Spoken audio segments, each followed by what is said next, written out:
Recording.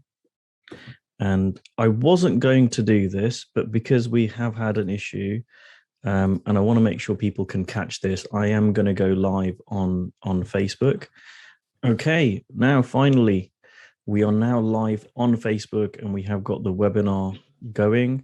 Hi, Michael. Hi, Craig. Hi, Chris. Glad to have you with us. Apologies for a bit of the technical hiccup.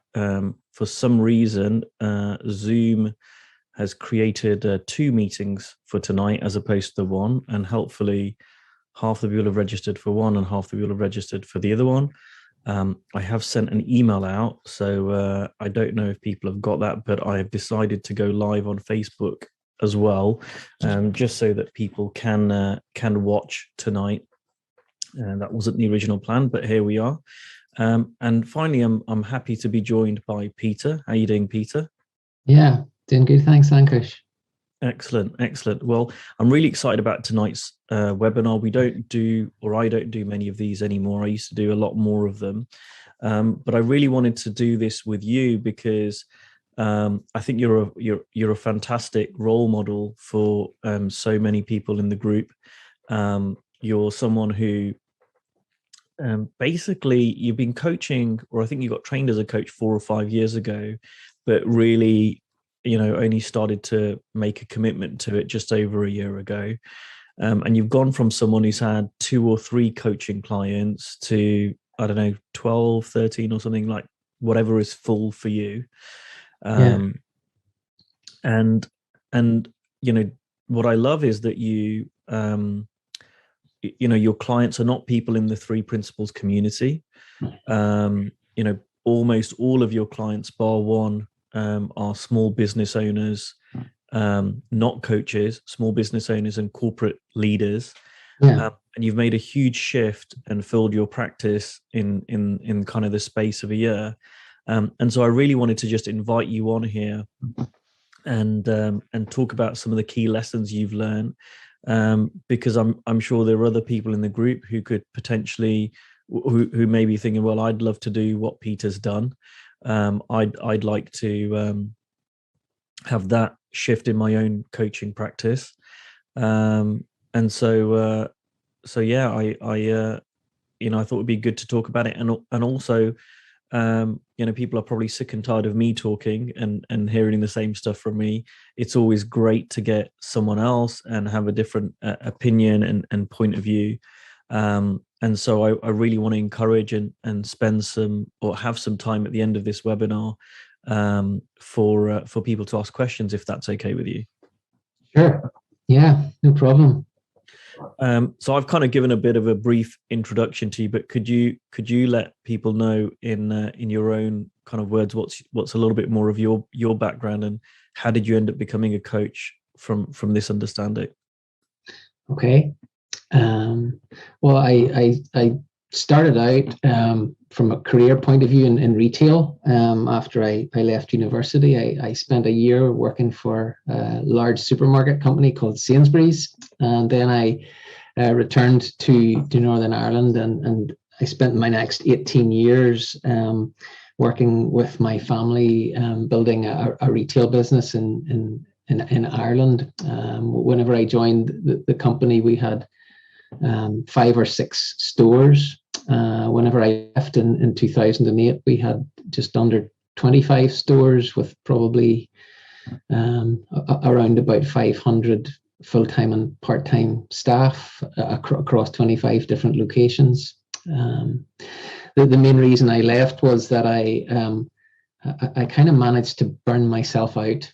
I just had spent a long time, best part of 20 years, just going too fast, too hard for too long, with no self-awareness or no realization that I had a capacity, and eventually my own internal system was the only, it was what told me that something was wrong, that something wasn't working. And so without going into a whole lot of detail around that, I ended up with a therapist. And during that time, I remember vividly sitting across from my therapist one day and thinking, I'd like a go in your chair. And so that's what happened. I ended up navigating an exit from the family business and became a therapist.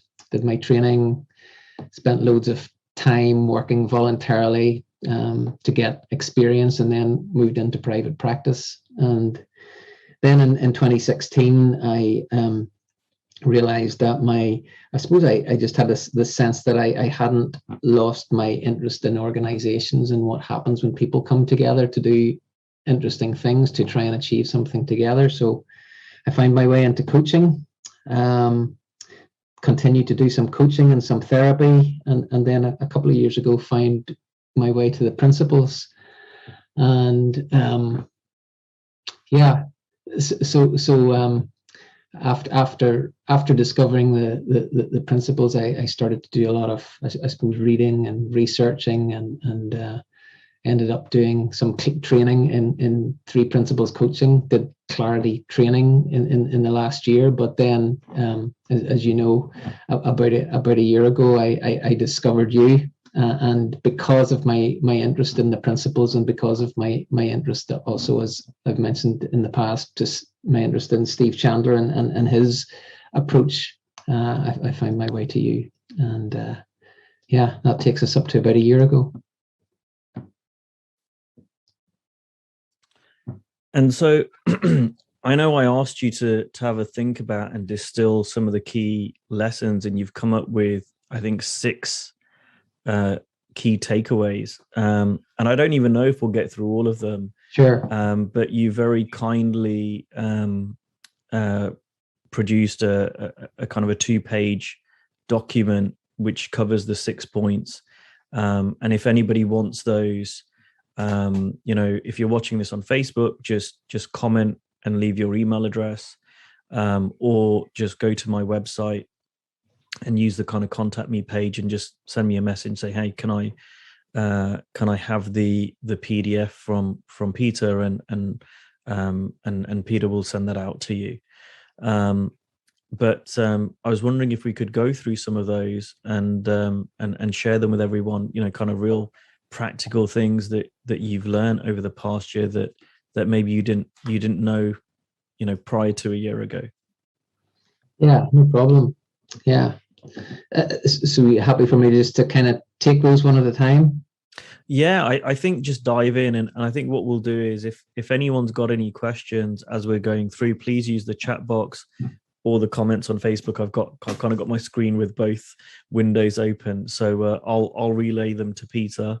So yeah, Peter, just I think it would be useful to go through them and just see how far we get. Sure. Okay.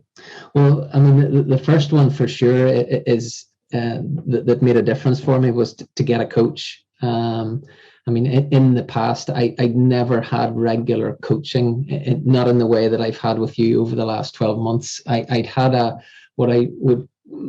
supervisor who was a trained coach, and I met with her at most once a month, but it was mostly occasionally and whenever I felt there was some kind of a need or some sort of a question that I needed an answer to, and that was how that worked. But having a regular coaching conversation, and my conversations with Ankush have been once a week for the last 12 months pretty much, and we've had 90-minute sessions, and so I've spent a lot of time in the last 12 months in a coaching conversation.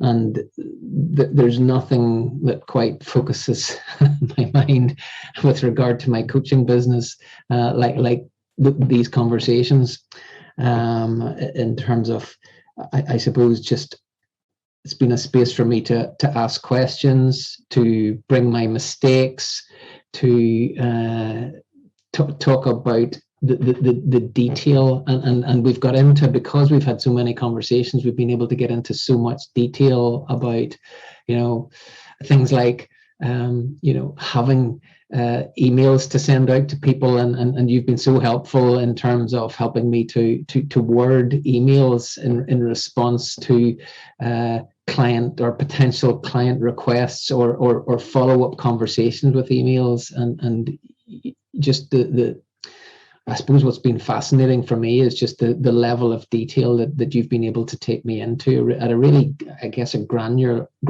level.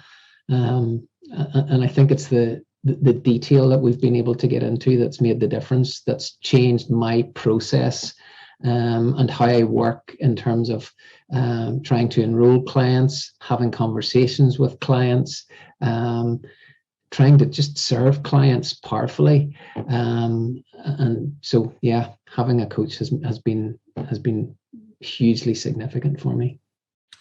I want to just come in with a comment here, and I think it's important because I read The Prosperous Coach in 2013. I mean, literally, I was waiting for it to come out because I'd just become a coach a few months earlier. I saw Rich Litvin post it on his Facebook wall, and I'm like, oh my God, that sounds like the exact book I need. And I was waiting for the day that it got released. Yeah. Right. So I could buy it. So I was one of the first people who bought it. I read it. And that was the first time I came across this concept, right? Like, have a coach. What was interesting is what I thought that meant then and what I think now are two very different things. Okay. Right. And so I just want to kind of maybe add a comment, but I'd love to hear what you think as well.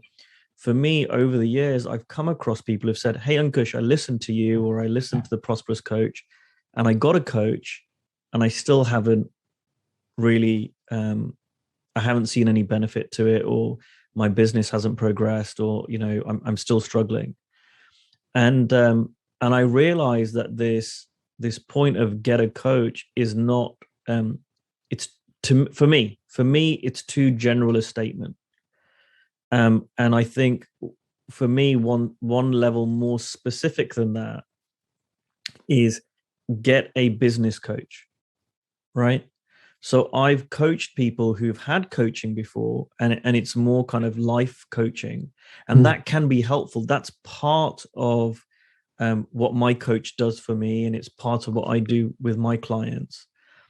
But a really big part of why I hire Steve Chandler and pay him, a hefty fee for our work together isn't just because he's doing life coaching. Like I said, that's part of it, but it's because I've hired him to do business coaching with me, i.e., create a coaching business that's ethical, that's heart-centered, that I enjoy running. And I was very mindful about when I was looking to hire a coach that I didn't, there's a myriad of coaches out there with a myriad of approaches, techniques, ideas, even in the 3P world.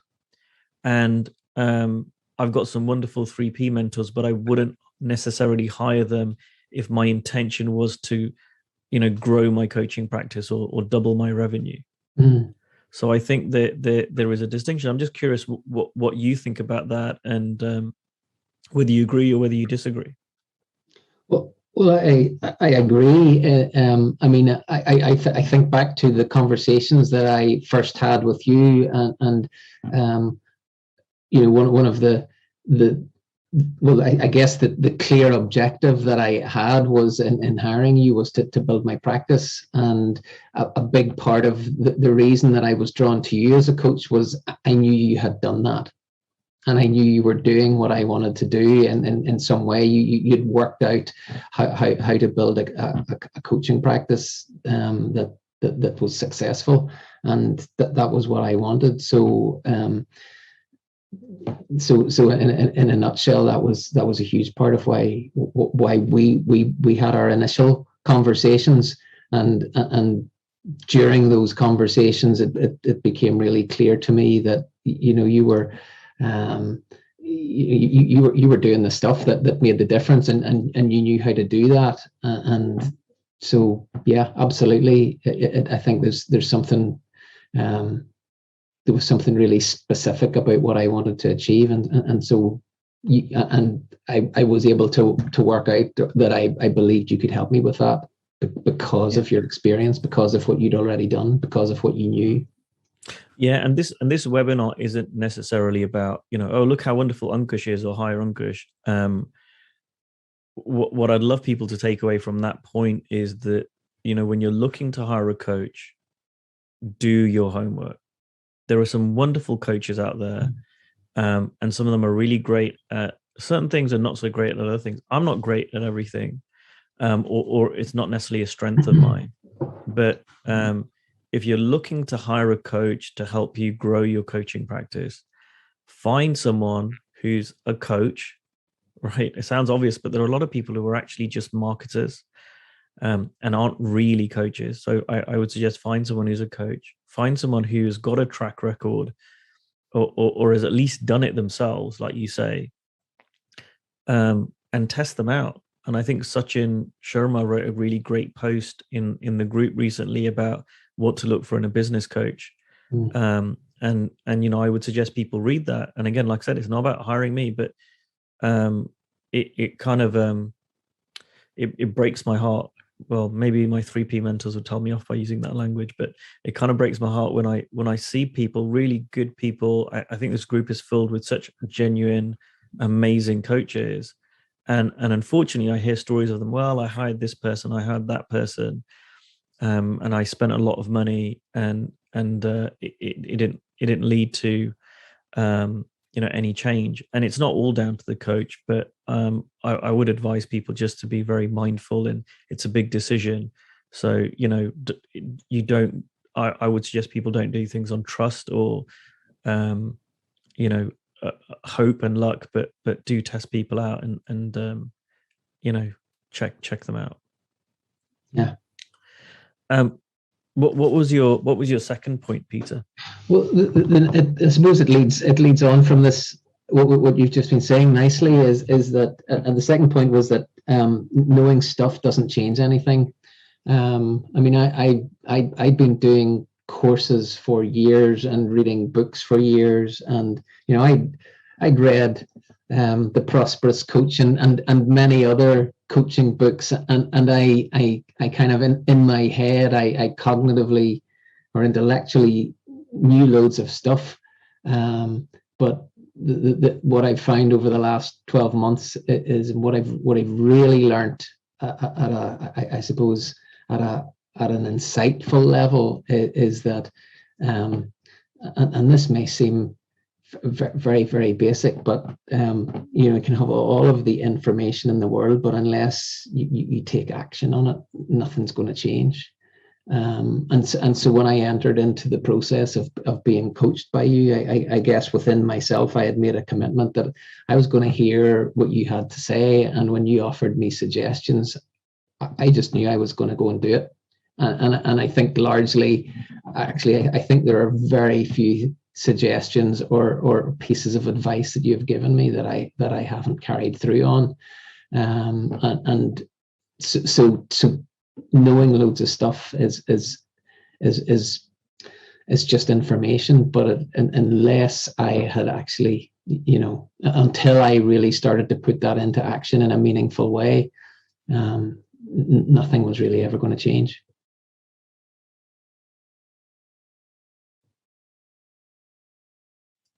I think that's such a great point, and it reflects my own experience of building a coaching practice, and actually applies more than beyond building a coaching practice. I think it applies to so much in life, and I think there is, for some reason, a misunderstanding amongst a lot of people in our community, amongst people around the three principles, which is,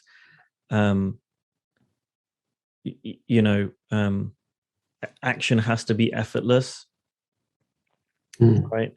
And all I need to do is just keep listening to these 3P webinars and get more information, and something will click, and then I'll just end up doing the action. Yeah. Right. And that just never worked for me, and I don't think it really works for anyone, despite even what people say. I think, and I don't think Sydney Banks was suggesting that we don't take action, we don't test stuff out, we don't try things. And I really, respect you, Peter, because like you said, you've tested out everything that I've suggested, or we've kind of brainstormed together. Yeah. And that's kind of really the only way that I think anyone learns in this profession, is through that testing. And let's kind of be really clear on this webinar, and to anyone watching, on the replay or on YouTube or whatever, wherever this goes in the future, if you're listening to this thinking, oh, I'm going to get a big insight, and then I'll fill my coaching practice, I hope you do get insights. But if you only take one thing away from this conversation, please take away that Peter has taken a lot of action. And Peter, was it always comfortable action? Or did it feel comfortable? I mean, no, it wasn't. It wasn't always comfortable. And it there were a number of times I kind of had to pause for breath, or I'm reading this email and I'm thinking, do I really send this? Do I hit the send button? But what I found was I remember hearing something. I think it was Steve Chandler said. I don't know if it was in a book or I read it, to be honest, but he said something along the lines of, most of the things you have to do to build a coaching business, you require courage, but it's only a little bit of courage. It's not huge amounts of courage. And I think I really like that, because it's most of what I had to do, it was sort of just beyond the edge of my comfort zone, but it wasn't kind of petrifyingly scary. But I just chose, scary or not, I'm going to do this and see what happens, because I can have all these predictions about how something might work out or not work out, but bottom line is I don't know until I try what the reality is going to be. I can make up all sorts of predictions, but I've realized that I'm notoriously bad at fortune telling or predicting the future. I gotta just try something and then I'll know. Yeah. I'm aware I want to leave some space at the end for questions. Sure. If you've got any questions, please put them in now and we might go through them. So Craig is saying, hi Peter, can you give us some specific examples of the things that felt uncomfortable? Well, I think there were I don't know if I can give sort of exact examples, but more often than not, it was where so a client or particularly a prospective client had sort of gone quiet or something like that, and I can remember a couple of times you helping me to word an email to somebody. And kind of just the language that you would have used, or the language or the themes that you would have used were probably really different to what I would have thought about using, and so it was, I suppose, just things like that were just that those were things that were kind of out of my comfort zone, and then there would be other things where, I'm thinking of times when. Right back in the early days when we talked a lot about having conversations, and you helped me to work out ways and means of having conversations with people. And the thing about it was that,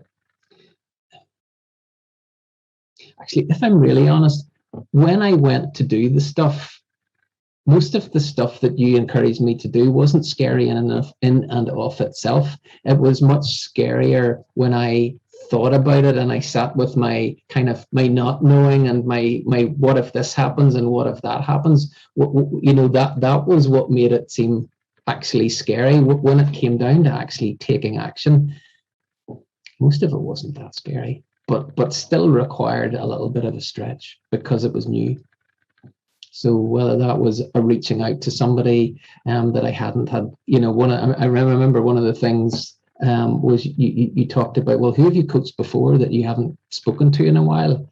And I remember thinking about an email that I was going to send to a lady that I hadn't coached for about 4 years. And I was definitely apprehensive about, sending the, hey, how you doing, how's things, kind of, kind of an email. And like, I had all sorts of stories about, oh, she'll not be interested and she'll have moved on and she'd probably get another coach. And within about 3 weeks, she was a client. And I would not have predicted that. So yeah, I hope that helps answer the question for you, Craig. Yeah, he said, great example. Thanks. Oh, great. So beautiful, and great question. Thank you, Craig. So what was next on your list? Well, I kind of touched on it. What was conversations. I mean, I'd read Prosperous Coach, and I thought I was having conversations, but I was having some conversations, but there was still loads of space in my calendar. And you helped me to see that I needed to fill that with more conversations. And I just became, and particularly in the early part of the year, I was hugely intentional for probably the first 6 months in looking for conversations. And it's still a priority, but it's not just as high up the list now, because more of my time is in actual coaching conversations than it was. But I'm still, I mean, regularly. I mean, I had a conversation today, and I've got another conversation first thing tomorrow with potential clients, and those are happening still regularly. I'm really conscious that even though I've got almost as many clients as I want right now, I'm still in conversations with people. I'm in a conversation with a retail business at the minute. I'm in a conversation with a large engineering firm about helping them in a high performing team program, and then I'm also in trying to begin conversations with people who I don't know so well. So I think that's such a great point, because one thing that I see coaches do is that they get into conversations, they sign up some clients, and I'm not talking about new coaches. I'm talking about maybe people who are a bit more established, and then for some reason they stop. Right, they fill their practice. It's a weird thing. I've seen it so many times. Coaches who get into the profession, and even coaches who've built like have a 6-figure year or something, and then they get to a certain point, and then they just stop. They stop having conversations. And what I love about what you just said there is like, no, I'm still doing this because this is a relationship business. Oh, completely. Yeah. Right. And it takes time, generally, well, not always, that's not true, but it can take, 1, 2, 3 conversations. And especially when you're working with corporates, like I know you are, the enrollment process can be a bit longer. Yeah, definitely. And so it just makes so much sense that, you're not having to start from scratch with that.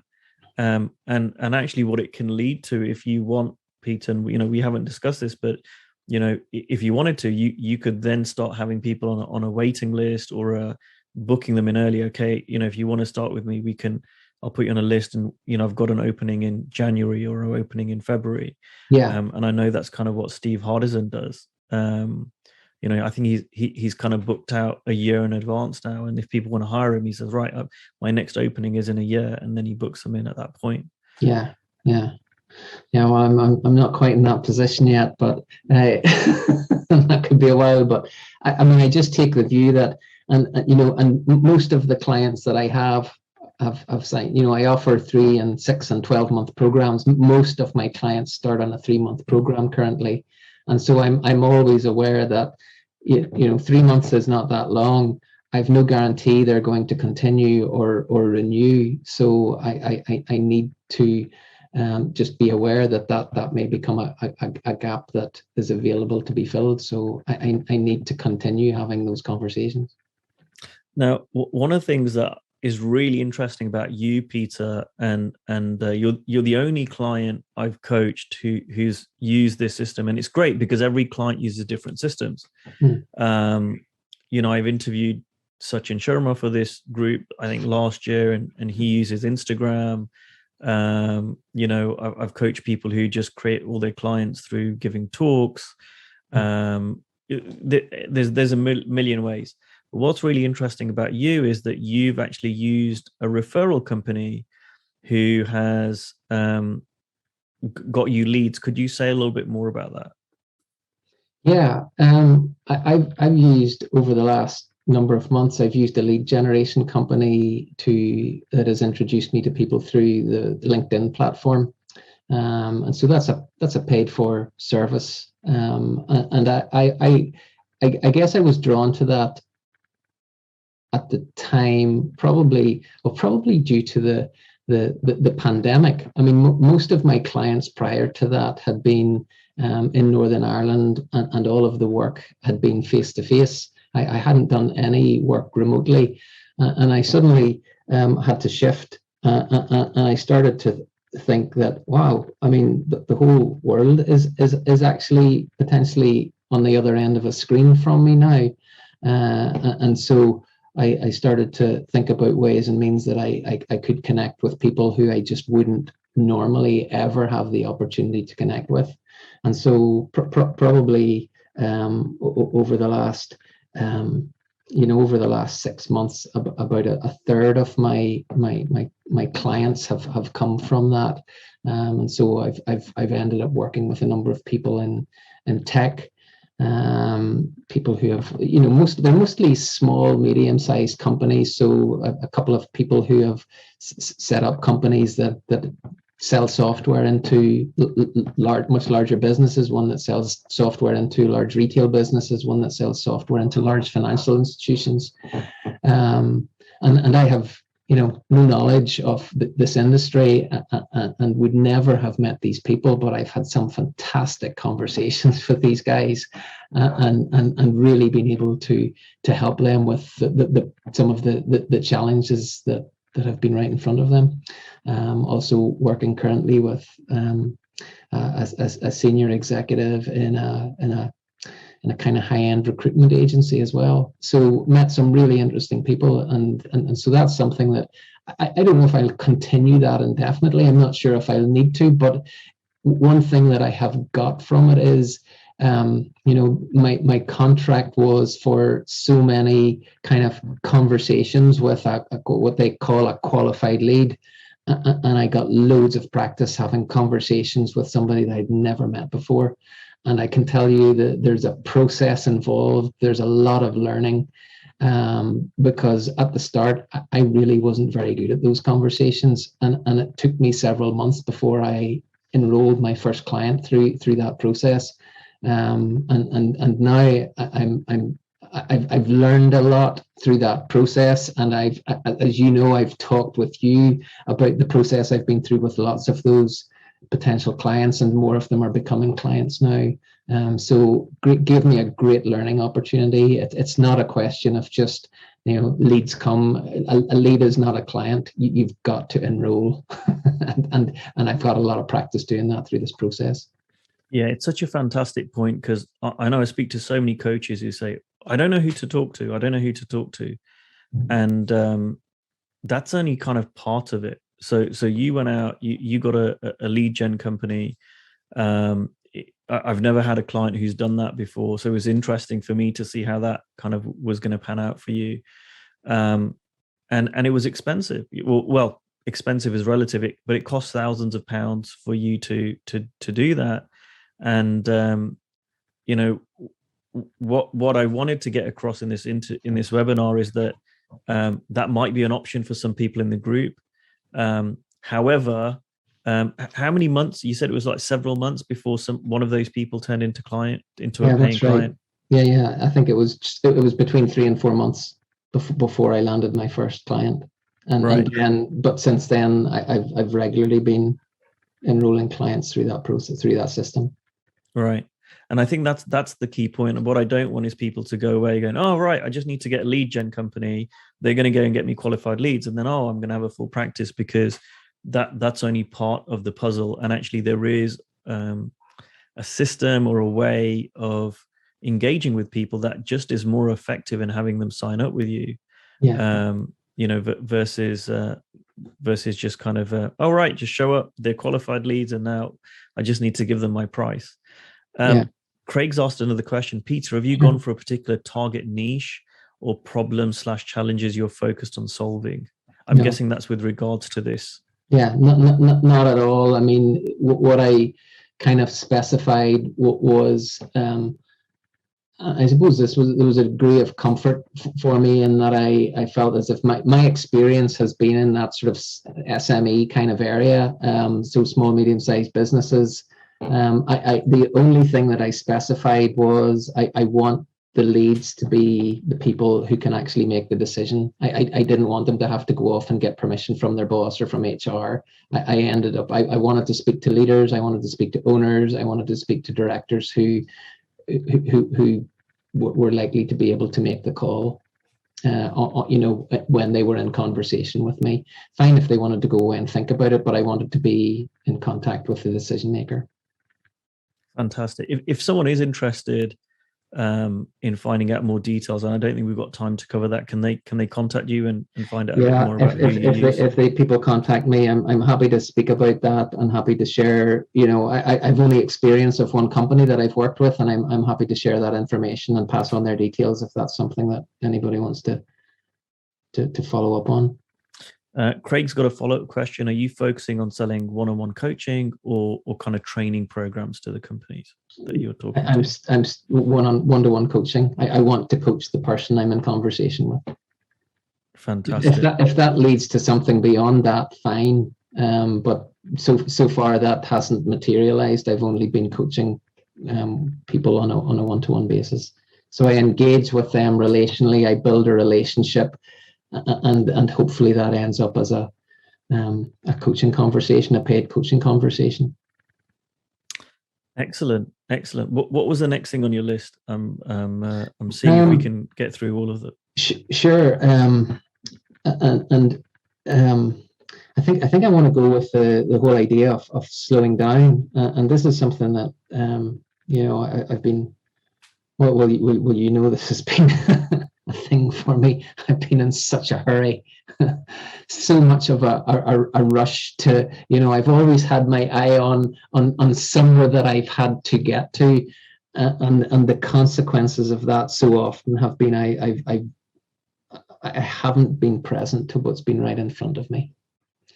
And slowing down, and I have so far to go on this, so I'm so excited about when I make even more progress in this area of slowing down, what I'm going to see that I'm currently not seeing, but I'm seeing so much more now. That has led me to find clients and hire clients in places that were literally right under my nose. I mean, I signed a client recently who goes to the same gym as me, and all he knew about me was my name and that I was a coach, and we go to this class, we go to the same classes, gym classes, and he hit some problems recently, and he reached out to me, and he ended up becoming a client, so I wouldn't have, I wouldn't have seen that as possible. And so I guess probably many years ago, I would have gone to a gym and I just wouldn't have talked to people and I wouldn't have told them what I did.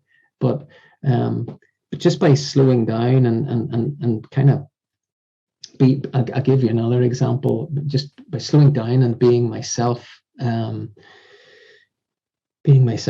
whatever that means, not being in such a rush to get somewhere. I've started to have thoughts, see things that I wouldn't normally have seen.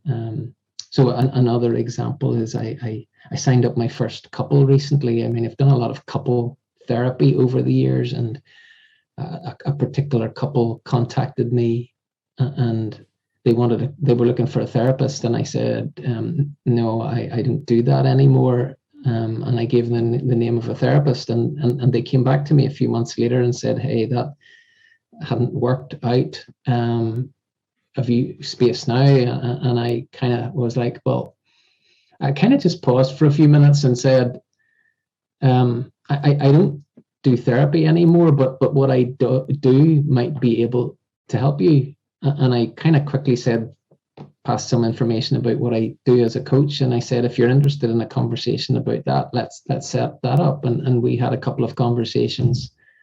And I'm halfway through a 3-month program with them, and it's making a massive difference to them. I've just finished a session with them at 6:30, and it's been, even the small number of sessions we've had have been phenomenal for them. So slowing down has just helped me to start to see things that I'd been missing because I was in such a rush to get to somewhere else. Yeah, I can so relate to that, Peter. I was the same. I would be, I need to get a client. I need to get a client. I need to get several clients. I need to do this. I need to do that. And Steve Chandler, who's my coach, would slow me down. And he's like, and I wouldn't see stuff that was so obvious to him, And I love as well that you said of just going to the gym and not telling anyone that you're a coach. I used to be really embarrassed of it. Like I was like, well, when I'm a successful coach and I'm like world famous or whatever, then I can tell people I'm a coach. But until then, I don't know if I want to let anyone know.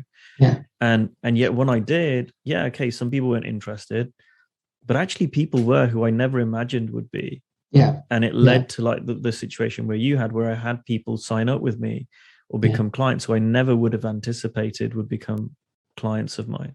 Yeah. Alison's got a question which ties in a little bit to this, which is how much of an impact has the 3 principles had in your coaching? Oh goodness, where would I start? Look, the 3 principles is slowly but surely transforming my life. Forget about my coaching practice. It's been an understanding that has made an amazing difference to me as a coach, as a husband, as a father, as a friend. It's been huge for me.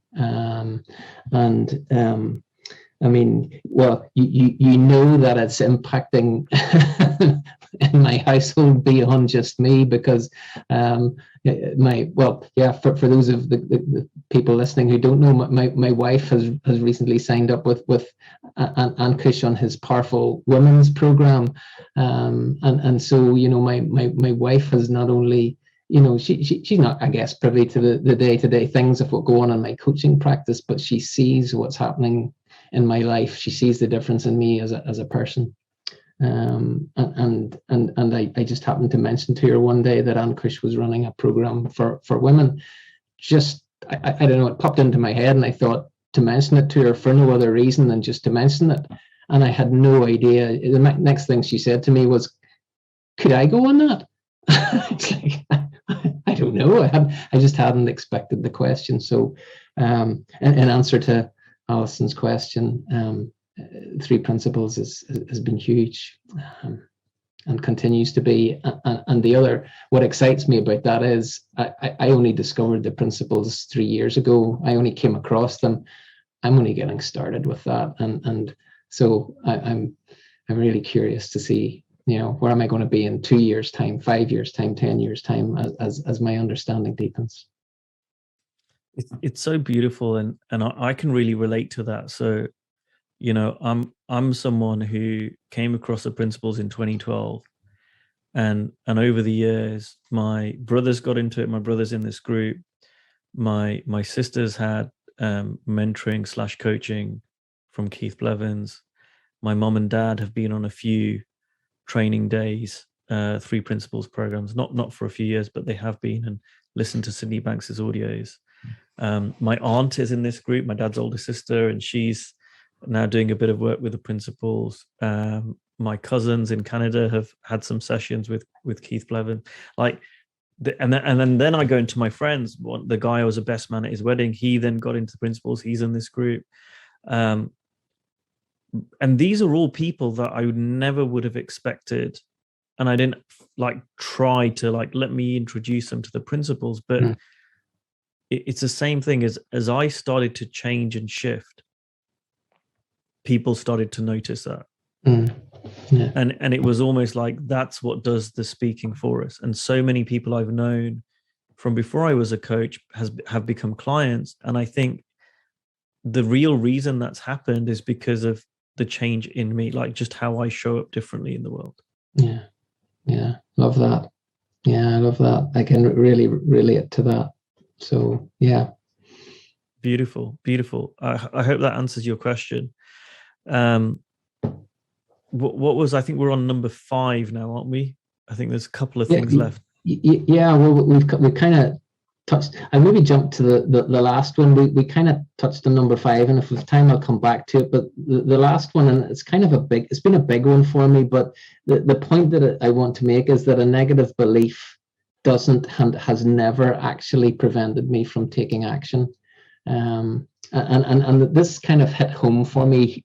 Well, we met recently. We had a day together, and we were out having this walk, and I was, lamenting the fact that of this negative belief that I have about, not being a natural leader, and not being and because of that, I wasn't an initiator and a creator, and it was affecting me taking certain actions. And I remember at one stage, it just became clear to me that I was waiting. I just needed an insight for this belief to change so that I could go and do the stuff that I wanted to do. And you asked me a question along the lines of, you said, Peter, what if that belief never changes, or what if you always have that belief? And it was kind of like this light bulb came on. Was that, well, if that's true, then either I'm not going to get what I want, or I've got to take action anyway. And it was just this dawning that I'd been spending all this time in certain areas of my life waiting for an insight, waiting for something to shift or change, and blaming the negative belief, or blaming the negative belief, or the negative belief having somehow become the obstacle to me taking action. And I just saw in that moment that the belief had never been the obstacle to me taking action, because since that day there are a number of things that I've taken action on, and that belief's still there. It ebbs and flows, but I started taking action before I had some kind of magical, powerful insight that untangled the belief, and I just think that's been really important for me, and will continue to be really important for me, because there will be times when I want to take my coaching business forward, and there will be times I come up against whatever the next challenge is, whatever the next stretch is, and I get to a stage where presumably those are those challenges and stretches may feel bigger and bigger, and I don't want those beliefs to get in the way, and so I just don't have to. They don't have to have power over me, whether they're there, particularly if they're present. I can just take action anyway. Doesn't matter. Yeah, I love that, Peter, and again, it's so aligned with my own experience. I had someone say to me once, years ago, they just joined this group, in fact, this coaching group, and they said, Ankush, I wish I had your confidence. and I was just like, oh, they've got it back to front. It looks to them like I've got this confidence, and therefore I can go and do all of this stuff. And they had no idea just how petrified I was. Like, it's been a number of years. I think it was 2015 that I started this Facebook group for coaches. I was petrified starting it. Mm-hmm. I remember when I ran my first event for women in 2014, I was, I was very, very nervous, to put it politely, right? Mm-hmm. I've run men's immersions now for 6 years, and for probably the first 5 or 6, every time I ran an immersion, and these are several day events, for about the first half an hour, I just had this voice in my head going, this is rubbish. They're all wondering why on earth they've paid you money to be here. What made you think you could do this, right? and just constant like negative thinking. But I didn't need to shift that to do those things. Now, yes, over time, those beliefs, some of them fall away and some of them change, and I don't have that thinking with my immersions anymore. But it was like six or seven immersions in before that voice went. Yeah. And again, I would love for everyone in our community, I would love for the 1,000 or so coaches in this group just to see that you really don't need to worry about changing your beliefs and your thinking and your ideas first, right? If you do, great. But that doesn't need to be a prerequisite for building a coaching practice. In fact, I love the fact that you just said this, because I think on the flip side, it makes people more authentic. Like if you're like, hey, my name's Peter McCammon, and I've never had a fear in my life, and I just went out and I went and grew this coaching practice, and it would be impressive, but it's not. You're not relatable. Yeah. Right. And in coaching, it's so important, to have that relatability. And it's funny because, and I did it, we do the opposite. Like, oh, I need to look impressive. I need to be an authority figure. I need to do this. I need to do that. And yet I've never hired a coach, because, like, don't get me wrong, I've hired impressive coaches, over the years, but that wasn't the reason. It's never been the reason for me. Even like Steve Chandler, I don't care. I didn't care that he was Steve Chandler. Like, all right, great, Steve Chandler, big deal. All I cared about was, can they help me? Yeah. And a part of that process, and part of the reason I've worked with him for so long, is because he gets me. He isn't perfect. And when I'm so like, all right, Steve, I'm struggling with this challenge, he's like, oh, this is how I still struggle with that, or I used to struggle with it, and it's like, oh, thank God he's human. Yeah. I mean, I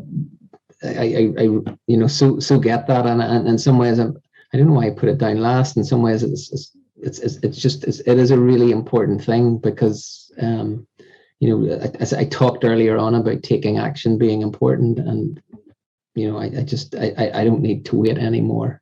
And in some ways, it's huge relief, because waiting for an insight to come to change a belief, so it's like a high tension deal that you're willing it to change, and it just doesn't happen that way, and the pressure is on it, so that it's almost like, when this happens, then I'll be able to move forward in that area of my life, and it's back to, that's outside in. There's nothing to stop me taking action. Do you want to quickly mention what your final point was? Well, yeah, it was just that literally there are clients everywhere. And I've kind of touched on that in a way. The couple that I signed up that I thought were looking for a therapist, the guy in the gym, who I would never have thought of him becoming a client. I never thought I'd sign up somebody that goes to the gym with me. I signed up recently. I worked with a coach for the first time, and she was a lady who is works as an executive coach, and she was just going through some challenges, and I had been on a course. We had both done our original kind of basic coach training together, and she kind of hit something in her life, and for some reason she remembered me from having been on that coach, and shot me a message on LinkedIn, and so we ended up having I think 3 conversations, and I just listened to her. I mostly, the first conversation, I just listened to her, and then second and third conversation, I just started to get opportunities to share some of what was going on in my world, and how my coaching practice had started to change, and shared with her loads of the stuff that you have taught me, and suddenly she was a client, and I would never have thought of her, because the clients that she works with, are kind of big corporates, and I would just never have thought of, I couldn't coach her, but I could. I could, and I did. I know I did a good job working with her. Beautiful. Thank you. Well, I really want to thank you for your time today. Apologies, we started a little bit late and we had some technical issues, and I really want to thank you because you didn't need to do this. You're not trying to sell anything or pitch anything, and you've really, so people, if they've missed the beginning of this, Peter's pulled together a kind of a 2-page PDF where he's covered these points. And so if anybody wants that, just either message me through my website or comment on the Facebook group with your email address. And Peter's agreed to send that out to people, which is very kind. Thank you so much, Peter. I really appreciate it. And pleasure. And you've also said to me beforehand, you're very aligned to me that a rising tide lifts all boats. And there's nothing more than what we would both like is for more people in this community to be successful and to be inundated with clients and have full practices. I think we all benefit. So Peter has kindly said, if anyone's got any questions for him, if anyone's got something they want to find out a bit more about, he's very happy. He's in this Facebook group. But if you can't get hold of him, just shoot me a message through my website and I'll connect you guys.